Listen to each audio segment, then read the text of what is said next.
इस कहानी की शुरुआत होती है नॉर्वे से, जहां एक नोरा नाम की लड़की अपने पिता के साथ माउंटेन क्लाइंबिंग कर रही थी और थोड़ी सी देर बाद पहाड़ की चोटी पर पहुंचने के बाद उन्हें सामने एक पर्वत श्रृंखला दिखाई देती है और इन पहाड़ों को ट्रोल्स कहा जाता है।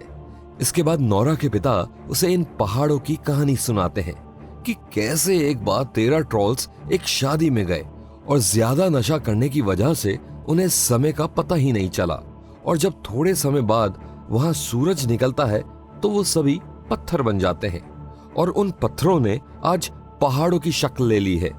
लेकिन नोरा को इस कहानी पर जरा सा विश्वास नहीं है, जिस पर उसके पिता उसे बताते हैं कि जब तक वो इस चीज पर विश्वास नहीं करेगी तब तक उसे ट्रोल्स कभी दिखाई नहीं देंगे। खैर, अब समय बीतता है और हम कहानी में 20 साल आगे आ जाते हैं और अब नोरा एक पैलेंटियोलॉजिस्ट बन चुकी है और इसी वजह से अब वो डायनासोर्स के अवशेषों की खोज कर रही है। ऐसे ही खोजते खोजते एक दिन नोरा को एक डायनासोर का अवशेष मिल जाता है, जिसके बाद नोरा खुशी से झूम उठती है। वहीं दूसरी ओर एक डोवरे नाम की जगह में टनल बनाने का काम किया जा रहा था और इसी कंस्ट्रक्शन साइट पर काफी प्रोटेस्टर्स टनल बनाने का विरोध कर रहे थे, पर इस चीज का टनल बना रहे वर्कर्स पर कोई असर नहीं हो रहा था।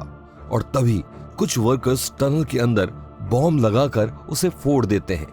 इसके तुरंत बाद कुछ वर्कर अंदर जाकर सब कुछ चेक करते हैं और तभी एकदम से सारी टनल ढहने लगती है और सभी लोग उस मलबे के चपेट में आ जाते हैं। इस घटना के बाद हम देखते हैं कि नॉर्वे की सरकार में खलबली मच जाती है और इस घटना की तह तक जाने के लिए सरकार सभी एक्सपर्ट्स की एक कमेटी बनाती है, जिसमें नोरा को भी बुलाया जाता है। मीटिंग में सभी एक्सपर्ट्स को घटना की एक वीडियो दिखाई जाती है, जिसमें डोवरे जंगलों के बीच बड़े बड़े पैरों के निशान देखे जा सकते थे, जिस पर सभी एक्सपर्ट्स एक एक करके अपनी राय दे रहे थे। तभी टीम एक्सपर्ट्स को एक दूसरा वीडियो पेश कराया जाता है और उस वीडियो में सभी साफ साफ देख पा रहे थे कि कोई एक बहुत बड़ी चीज थी जो टनल से निकली थी, जिसकी वजह से वहां की सारी जमीन धंस गई और इतने सारे वर्कर्स मारे गए। और वीडियो में हम ये भी देख पा रहे थे कि टनल से निकलने के बाद वो चीज जंगल की ओर चली जाती है। इसके बाद हम एक फैमिली को देखते हैं जो कि घर में चाय पी रहे थे कि तभी धरती जोर जोर से हिलने लगती है और वो सभी डर के मारे बेसमेंट में छिप जाते हैं। और थोड़े समय बाद जब वो बेसमेंट से बाहर आते हैं और वो देखते हैं कि उनका आधे से ज्यादा घर तबाह हो चुका है और देखने से तो ऐसा लग रहा था कि जैसे उनके घर पर किसी ने पैर रख दिया हो। जिसके कुछ समय बाद उस जगह की तहकीकात करने के लिए नोरा और एंड्रियास घटना स्थल पर पहुंचते हैं। वहां उन्हें कैप्टन क्रिस्टोफर होम मिलते हैं, जो उन्हें बताते हैं कि कोई बड़ी सी चीज नदी के रास्ते से होती हुई पहाड़ों तक गई और वहां से गायब हो गई। वहीं जब नोरा उस चीज के फुटप्रिंट्स देखती है तो उसे वही बचपन में अपने पिता की सुनाई कहानी याद आती है। इसके बाद कैप्टन क्रिस, नोरा और एंड्रियास हेलीकॉप्टर से नोरा के पिता के घर जाते हैं, क्योंकि ट्रोल्स के बारे में नोरा के पिता से ज्यादा कोई नहीं जानता था। अपने पिता के घर पहुंचकर नोरा उन्हें उस टनल के हादसे की वीडियो दिखाती है, जिसे देखकर नोरा के पिता को पूरी तरह से यकीन हो जाता है कि ट्रोल असल में होते हैं। जिसके बाद वो बाकी तीनों को ये बात समझाने की कोशिश करते हैं कि ट्रोल महज एक कहानी नहीं बल्कि एक असलियत है, लेकिन उनमें से किसी और को इस कहानी पर यकीन नहीं होता है। इसके बाद वो सभी हेलीकॉप्टर से वहां पहुंचते हैं जहां उस ट्रोल का आखिरी फुटप्रिंट देखा गया था। उस जगह पहुंचकर नोरा के पिता वहां छानबीन करना शुरू कर देते हैं, पर ढूंढने पर भी उन्हें कुछ नहीं मिलता है। जिसके बाद नोरा अपने पिता को समझाती है कि ट्रोल्स बस एक कहानी है, कोई असलियत नहीं। और तभी जैसे ही नोरा पीछे मुड़कर देखती है तो उसे पत्थरों के बीच एक आंख दिखाई देती है, जिसके बाद वो पूरा पहाड़ हिलने लगता है। जिसके बाद नोरा और उसके पिता घबराकर अपने हेलीकॉप्टर की तरफ भागते हैं और तब हमें पता चलता है कि वो कोई पहाड़ नहीं बल्कि एक ट्रोल था और देखते ही देखते वो ट्रोल खड़ा हो जाता है। जिसके बाद वो सभी जैसे तैसे अपनी जान बचाकर सीधा हेडक्वार्टर के लिए निकल जाते हैं। दूसरी तरफ हेडक्वार्टर में इस सारी घटना की जानकारी सभी ऑफिसर्स को मिलती है, जिसे देखकर वहां के सारे ऑफिसर्स भी शॉक हो जाते हैं और तब उन्हें समझ में आता है कि वो सारे फुटप्रिंट्स असल में ट्रोल के ही थे। वहां हेडक्वार्टर पहुंचकर नोरा सारी अथॉरिटीज से परमिशन मांगती है ताकि वो ट्रोल पर और रिसर्च कर सके, लेकिन सारी अथॉरिटीज उसे ये कहकर मना कर देती है कि ये ट्रोल्स इंसानों के लिए बहुत बड़ा खतरा है और जल्द से जल्द आर्मी को ऑर्डर देती है कि वो ट्रोल पर अटैक कर दे। जिसके बाद कैप्टन क्रिस अपनी आर्मी को तैयार करने में लग जाते हैं, लेकिन नोरा भी उसके साथ आने की जिद करती है, जिस पर कैप्टन क्रिस शुरुआत में तो मना कर देते हैं, लेकिन नोरा की जिद के आगे आखिरकार कैप्टन मान जाते हैं। जिसके बाद नोरा और उसके पिता भी कैप्टन के साथ मिशन पर चल देते हैं। इसके बाद उसी रात को हथियारों से लैस आर्मी के जवान उसी जगह पर जाती है जहां ट्रोल को देखा गया था और इसका लाइव टेलीकास्ट सीधा हेडक्वार्टर्स में किया जा रहा था। अब army rocket launchers, night vision और बड़ी बड़ी बंदूकों के साथ ट्रोल का इंतजार कर रही है और कुछ ही देर बाद वो देखते हैं कि वही ट्रोल उनकी तरफ तेजी से चला आ रहा है, जिसे देखकर आर्मी उस पर जोरदार हमला कर देती है, लेकिन उनकी गोलियों और तोपों का उस पर कोई असर नहीं हो रहा था और आर्मी की इस हरकत से वो ट्रोल गुस्से से भर जाता है। जिसके बाद वो आर्मी पर ही हमला करना शुरू कर देता है और जो भी उसके हाथ में आता जा रहा था वो उसे तबाह करता जा रहा था और ये सब देखकर आर्मी पीछे हो जाती है और सारे सैनिक वहां से भागने लगते हैं। तभी कैप्टन क्रिस और नोरा अपने पिता के साथ एक पेड़ के पीछे छिप जाते हैं, जहां एक और सैनिक घायल होकर पड़ा हुआ था और साथ ही उसका काफी खून भी बह रहा था। जिसके बाद वो सैनिक डर के मारे जीसस से प्रार्थना करने लगता है और तभी वो ट्रोल उस पेड़ के बगल में रुकता है और कुछ देर सूंघने के बाद उस सैनिक को पकड़कर खा जाता है। ये देखकर नोरा के पिता उसे बताते हैं कि ट्रोल ईसाइयों के खून के प्यासे होते हैं। इतना कहने के बाद उसके पिता जाकर ट्रोल के सामने खड़े हो जाते हैं और उसे शांत करने की कोशिश करते हैं और ये देखकर वो ट्रोल धीरे धीरे शांत होने भी लगता है। पर तभी पीछे से एक सैनिक ट्रोल पर हमला कर देता है और जैसे ही ट्रोल पीछे मुड़ता है उसका पैर नोरा के पिता से टकरा जाता है और वो बुरी तरह से घायल हो जाते हैं। जिसके बाद नोरा उन्हें बचाने उनके पास जाती है, पर वो नोरा से कुछ शब्द कहते हैं जैसे पैलेस और घर, और इतना कहते ही उनकी मृत्यु हो जाती है। जिसके बाद ट्रोल भी वहां से चला जाता है। इसके बाद अगले दिन की सुबह होती है और नोरा अपने पिता को याद करते हुए उनकी पुरानी फोटोज देख रही थी।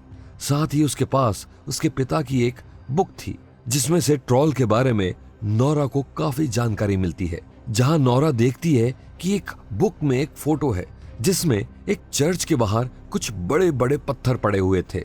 असल में मान्यताओं के मुताबिक ट्रोल्स को चर्च और उनकी घंटियां पसंद नहीं थी, इसलिए वो उन पर पत्थर मार मार कर उन्हें तोड़ना चाहते थे।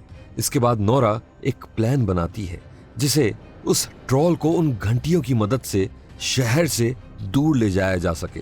तभी सबको पता चलता है कि वो ट्रोल एक शहर की तरफ बढ़ रहा है और इस बार ट्रोल को रोकने के लिए वहां 4 हेलीकॉप्टर भेजे जाते हैं जिनके नीचे बड़ी बड़ी घंटियां लगी हुई थी। और जैसे ही वो सभी हेलीकॉप्टर उस ट्रोल के पास जाकर वो घंटियां बजाते हैं तो उन घंटियों की आवाज से वो ट्रोल काफी चिढ़ जाता है और उन सभी हेलीकॉप्टर पर हमला कर देता है। और तभी एक हेलीकॉप्टर क्रैश होकर नीचे खड़ी एक छोटी बच्ची पर गिरने ही वाला था कि तभी वो ट्रोल उसे पकड़ लेता है और बच्ची की जान बचा लेता है। इसके बाद वो ट्रोल वहां से चला जाता है। इस घटना को देखकर पूरे नॉर्वे देश में अफरा तफरी का माहौल हो जाता है और हर जगह इस ट्रोल की चर्चा होना शुरू हो जाती है। इसके बाद हम देखते हैं सरकार एक मीटिंग में डिसाइड करती है कि वो उस ट्रोल पर न्यूक्लियर मिसाइल से हमला करेंगे, क्योंकि उनके पास सिर्फ यही एक अकेला हथियार बचा था जो उन्होंने उस ट्रोल पर नहीं आजमाया था। लेकिन इस हमले से पूरा शहर तबाह हो सकता था, इसलिए अटैक से पहले पूरे शहर को खाली कराया जाता है। जहां नोरा भी एंड्रियास के साथ शहर से बाहर जा रही थी। रास्ते में जाते जाते नोरा अपने पिता की बुक देख रही थी कि तभी उसे दिखते हैं कि कुछ वर्ड्स जो उसके पिता ने हाईलाइट कर रखे हैं, जैसे कि पैलेस, घर, गेटकीपर। और तभी नोरा को अपने पिता के आखिरी शब्द याद आते हैं, क्योंकि उन्होंने भी ऐसा ही कुछ कहा था। एंड्रियास की मदद से नोरा ये गुत्थी सुलझा लेती है और उसे समझ आ जाता है कि वो ट्रोल और कहीं नहीं बल्कि रॉयल पैलेस की तरफ जाने की कोशिश कर रहा है। जिसके बाद नोरा और एंड्रियास दोनों रॉयल पैलेस पहुंचते हैं और वहां उन्हें किंग का चीफ मिलता है और चीफ तुरंत ही नोरा को पहचान लेता है और उन्हें अंदर ले जाता है। वो चीफ उन्हें बताता है कि नोरा के पिता सही थे, ट्रोल्स इस धरती पर एक जमाने से घूम रहे हैं। लेकिन जैसे ही नोरा के पिता सच्चाई के करीब पहुंच गए, उन्हें पागल करार कर दिया गया।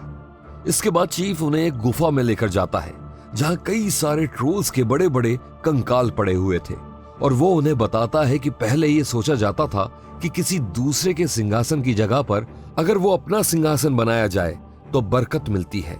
इसलिए उन्होंने जहां पहले ट्रोल के राजा का घर था, वहां रॉयल पैलेस बनवाने के लिए ट्रोल के राजा और उसके परिवार को मार दिया।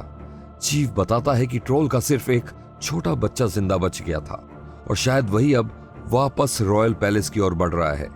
इसके बाद नोरा वहां ट्रोल्स के कंकाल पर यूवी लाइट मारती है तो उसे पता चलता है कि असल में ट्रोल्स उनकी यूवी लाइट से डरते हैं, क्योंकि यूवी लाइट से उनका शरीर और उनकी हड्डियां जलने लगती है।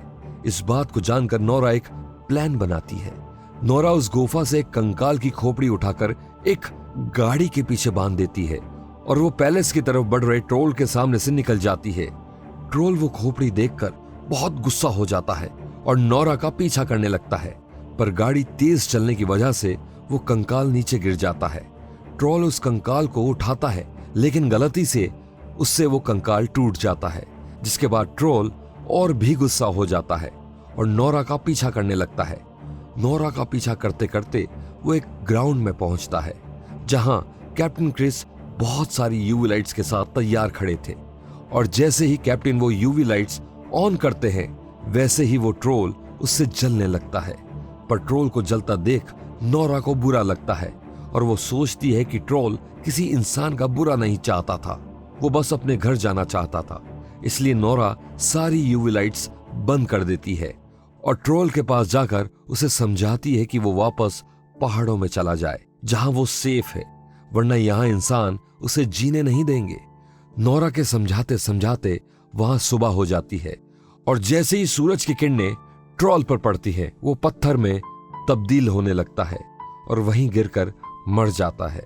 इसके बाद वहां नॉर्वे की प्राइम मिनिस्टर पहुंचती है और नोरा और उसके पिता की काफी तारीफ करती है और धन्यवाद देती है, क्योंकि अगर नोरा और उसके पिता ना होते तो शायद उन्हें पूरा शहर ही बॉम्ब से तबाह करना पड़ता। और यहीं इस कहानी का अंत हो जाता है। तो ये थी ट्रोल फिल्म की सारी कहानी। आपको ये कहानी कैसी लगी हमें कमेंट्स में जरूर बताइएगा।